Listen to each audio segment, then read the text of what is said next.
আমার বান্দা ক্ষমা চাবে, আমি মাফ করে দেবো, তুই কি করবি?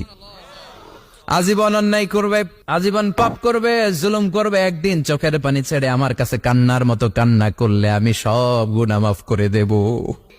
সাইয়েদনা আদম আলাইহিস সালাম ভুল করলেন, দুনিয়ায় এসে শত শত বছর কাঁদলেন, কিন্তু ক্ষমা হয় না।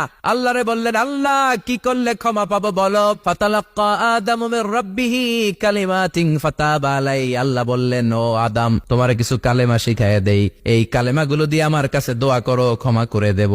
আল্লাহ শিখায়ে দিলেন, ও আদম, দুই হাত তুলে চোখের পানি ছেড়ে আমার কাছে পড়ো, রব্বানা, পড়েন, ربنا ظلمنا أنفسنا وإن لم تغفر لنا وترحمنا لنكونن من الخاسرين। এটা শিখাই দিছিল আল্লাহ।